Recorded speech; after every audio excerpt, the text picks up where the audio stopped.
playing against Simon Stahl, playing blue-white control. Now, is the match score correct? Are we at 1-0 in favor of Junk? No, I believe that Simon won the first game. Okay, yes, that's what I thought. So again, game one, a little tough for this Junk mid-range deck. Not a lot of great tools against Revelation decks. Post-board, he gets to convert into something resembling a mono Black Devotion deck. Right. That happens to also have a nice little Planeswalker element. Yep. So here's a Thoughtseize. Simon Stahl, plenty of lands in play. A Jace Architect on one counter. This Thoughtseize reveals an Azorius Charm, a Jace, a land, a Celestial Flare, and a Sphinx's Revelation. What are you looking at here besides, I mean, is Sphinx's Revelation just the only choice? I think it has to be. I mean, this Junk deck is all about trading one for one. I don't feel like you can afford to allow a large Revelation to resolve.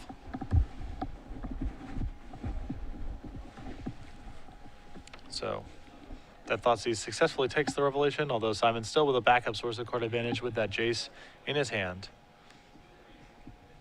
Now, he does have access to 2 more Underworld connections, plus potentially even Abrupt Decay and Golgari Charm to make sure that he just keeps getting to connect. Yeah. So you see the connections reapplied onto the Golgari Guildgate. This is one of the real big advantages of this Junk mid-range deck, is that it has the most connections and ways to keep its connection working through detention spheres of any deck in the format. Yeah, Mono Black Devotion, when it gets hit with the detention sphere, it just says, okay, well, that happened. You got it. Yep.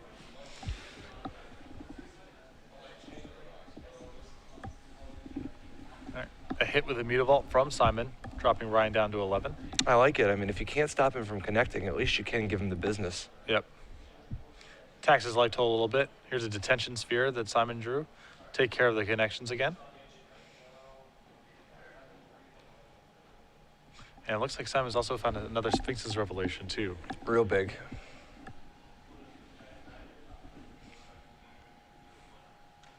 And that's the turn.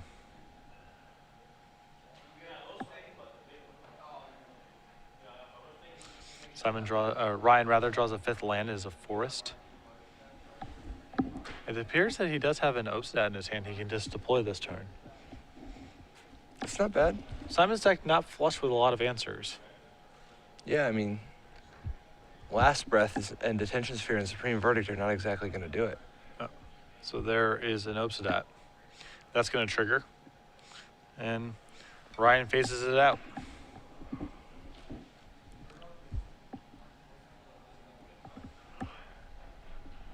Simon going to go ahead and cash in his Jace. He does have Celestial Flare. Do you think there's any chance that Gerhart, well, now that he knows that it's coming? Well, Gerhart may split this in such a way where Simon gets to take the Mutavaults and then Celestial Flare out of hand. Although, Ryan is aware from the Thoughtseize previously, so he may be just very conservative with this Obsidian.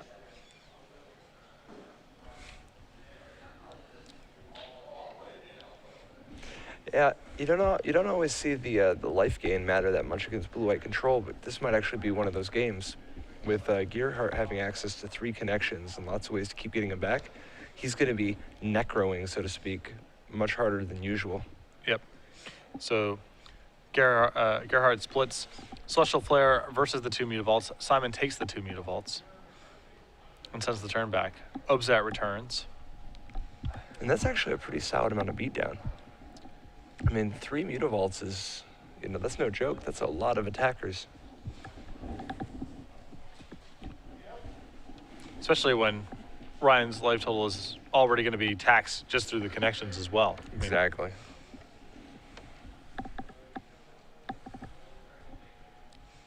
So we'll see how Ryan wants to proceed here. He's aware that he cannot attack currently because of that Celestial Flare.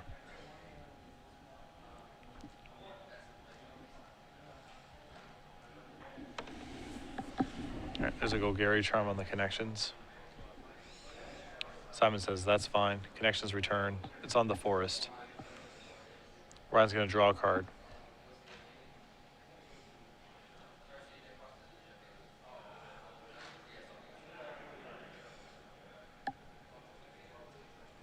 And his hand is not really well suited to go forward this turn.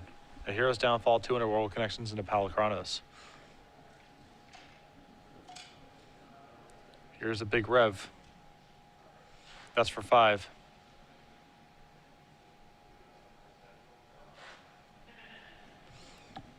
Finds mostly lands.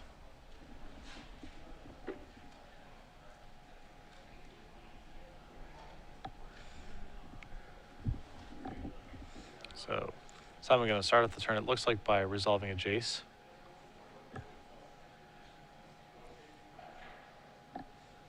We'll see if he's going up or down. Since he's about to discard a hand size, I imagine he's going up. He does. Jace is now at 5. There's an island.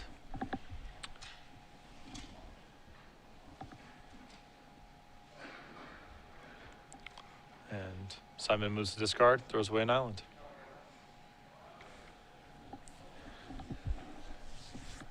But this upset appears to be problematic for Simon, the way this game's proceeding.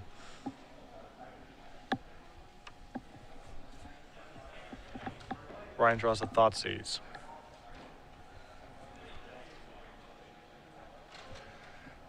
Big advantage of Thoughtseize here outside of taking something, getting to just see, see what the next couple turns look like. See that Simon doesn't actually have that much strength for a guy who just revved for 5. So Ryan starts off by drawing a card with the connections. He's going to go ahead and Thoughtseize.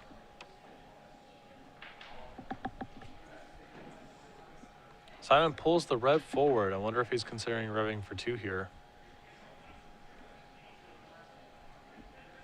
Decides against, shows Celestial Flares, a Sphinx's Revelation, and some lands. Not a lot going on. Yeah, I mean, if you take the rev here and then just chill to the next episode. Yep. You're actually in not that bad of a spot. I mean, there is the danger of just allowing the blue-white player with the Jason play to kind of sit, but...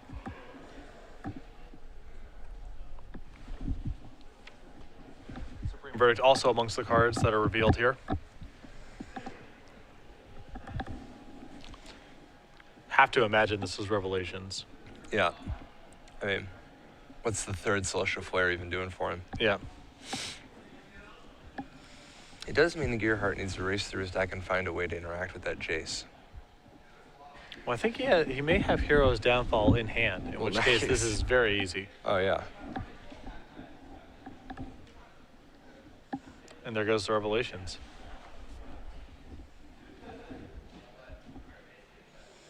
These blue-white decks are a lot less impressive when you make them fight fair. Oh, yeah. When they're not revving against you. As fair as a deck full of Supreme Verdicts and Jaces and Elspeths can be. Right. But those are at least something resembling a normal Magic card. As opposed to Sphinx's Revelation, which is... kind of an abomination.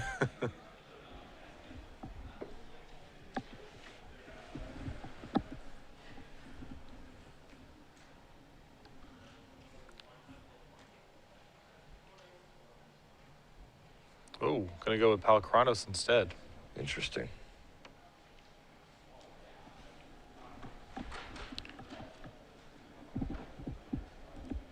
And phases out the Obsidian. How do you feel about that Palkranos there? Yeah, I don't know. I like drawing as many cards as I possibly can when you know your opponent has a Verdict and 3 Celestial Flares. There's time to play the Palkranos later. Mm-hmm. But I guess he wants to hold off the Mutavaults.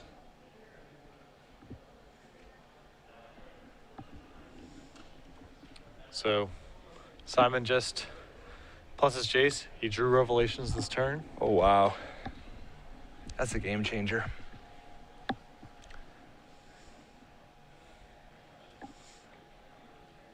Ryan gonna go ahead and draw another card off the connections. Finds Mistcutter Hydra. Another big one.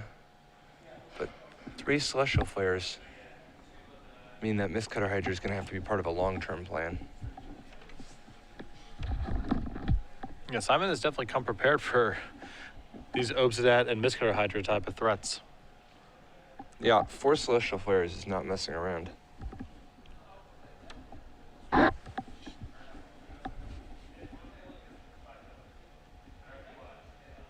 Ryan trying to figure out how to proceed here.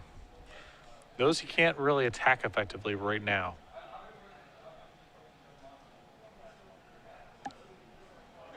Yeah, he's gotta race through his deck, draw some more cards, find some discard, and just try to do this the slow way.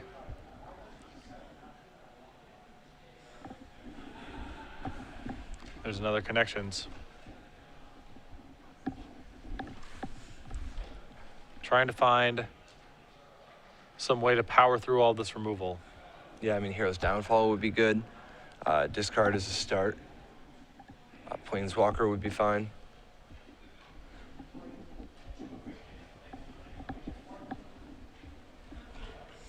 And doesn't do anything else here. Oh, and there's the big revelations. That looks like a 7 spot right there. Yeah, that's not a bad little taste of cards in life.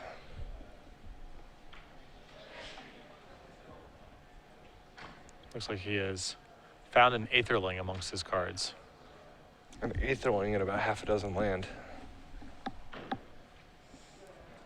It's been kind of funny because these have been fairly anemic revelations all told, but it kind of doesn't matter.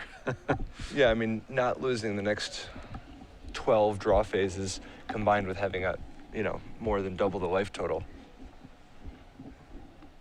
Very important. So Jace pluses again. And he has a detention sphere left over in all of this as well. So you can either deploy Aetherling with mana up or clear away all the detention spheres.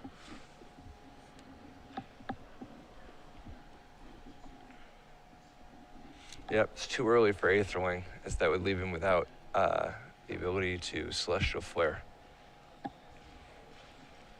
So Simon instead just happy to pass the turn completely back. He is threatening to go ultimate with Jace in 2 turns. So no big rush.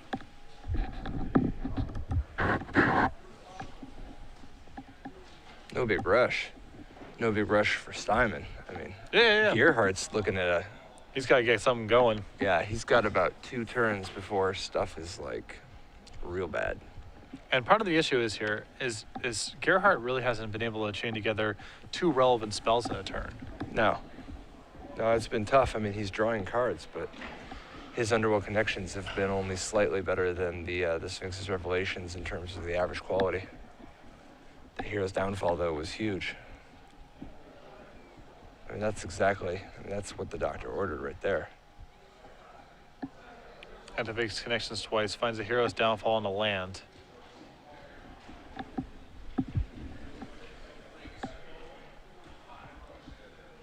Plays an untapped Godless Shrine. 0 cares given.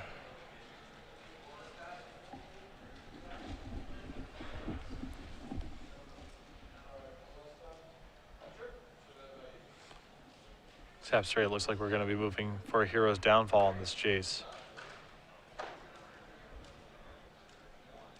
It is, and it works.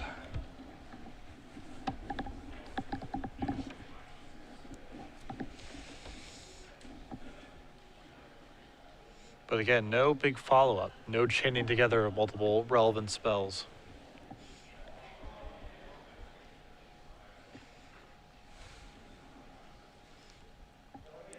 And again, just phases out Obsidian.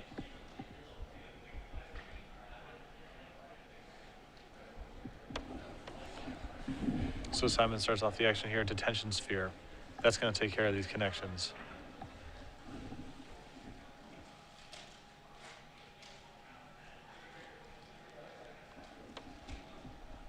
Plays an untapped island. Tap 6. Here's Aetherling. And now this is an This Aetherling. is the showdown. Now this is the Aetherling with Celestial Flare backup and the ability to protect itself. Yep. This is where Simon makes his move. And Simon can even afford to take a hit from this Obsidian. Yeah, if it comes to that.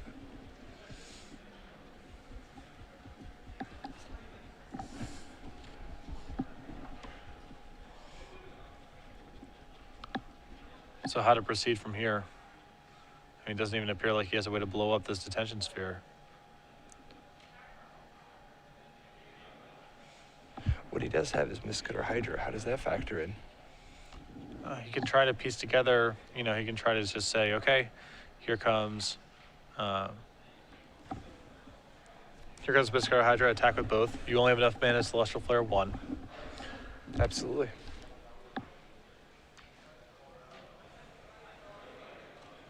Which is not the worst. At least it's something. Yeah.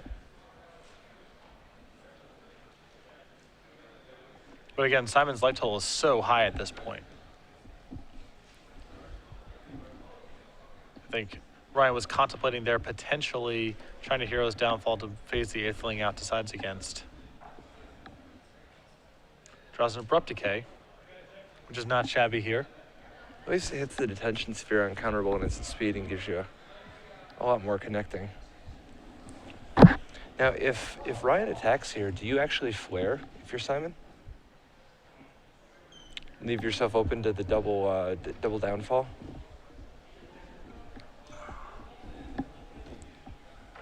Probably not. I think you probably just block and phase out. So there's that Abrupt Decay. The connections are unleashed. But Ryan has to start being really conscious about his life total here. These Aetherling hits are going to kill him very quickly. Yeah, I mean, we're talking 3 hits. He's going to get cracked. Oh, no, it's actually even. I mean, if Simon goes all in, it's 2 hits.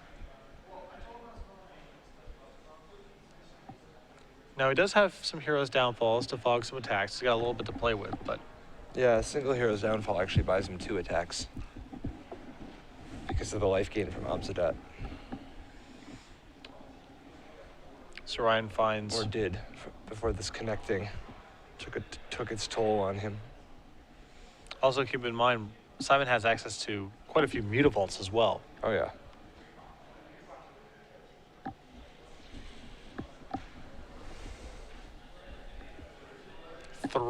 Appears 3, in fact, so a lot of pressure.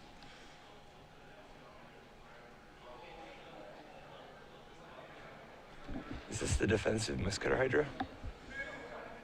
Oof. Might be. I mean, you got to do what you got to do.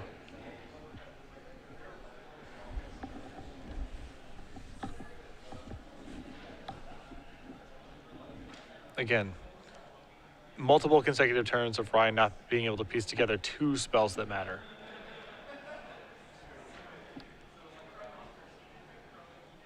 Looks like Simon's going ahead and pushing these Mutavaults up. Here they go.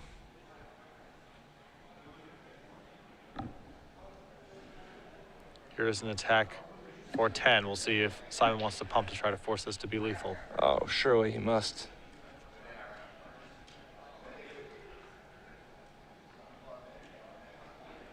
No pumps? I think he knows something is up. I think he's just not buying it. And so those 3 Mutavaults come across.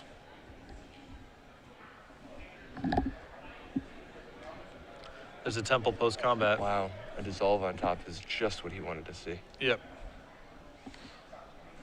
How, Aetherling comes back as his Obsidian.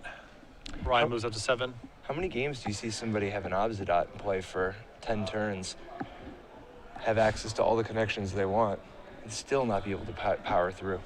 Yeah. Says quite a bit about Sphinx's Revelation. Yeah.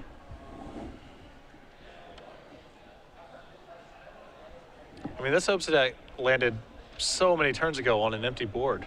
Yep. Celestial Flares also played a huge role. Yeah. If Ryan could have just cobbled together more attackers, maybe he could have pushed through, but so many Supreme Verdicts and random 1-for-1 removal has just never been able to generate a spot where Obsidian's able to attack alongside enough creatures to power through the Celestial Flares.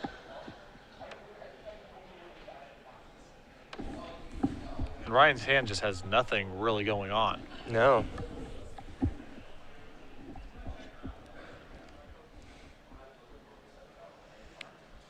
Scry land, that's an Abrupt Decay of no value here. Puts it to the bottom.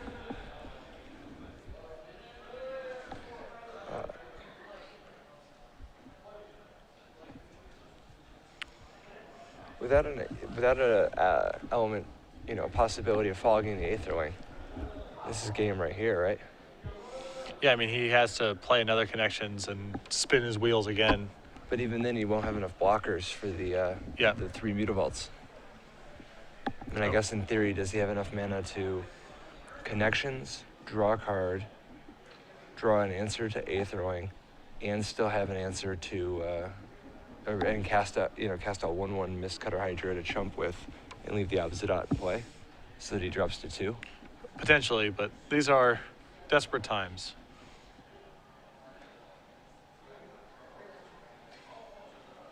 There's the duress. Shows 2 Celestial Flares, 2 Supreme Verdicts, and a land.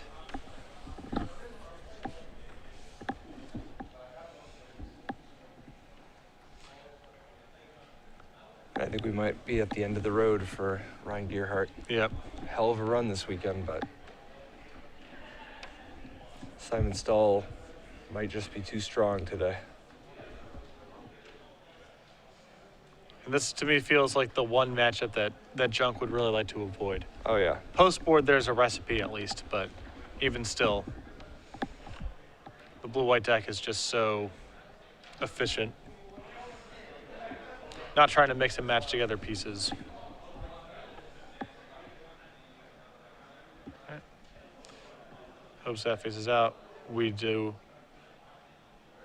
We know that there's a dissolve and there's a concession. Simon Stahl wins 2 games to 0 over Ryan Gerhart playing Junk mid-range. Advances to the finals where Lauren Nolan awaits. Intense. We're gonna have a mono black versus Esper, or I guess blue white control mirror.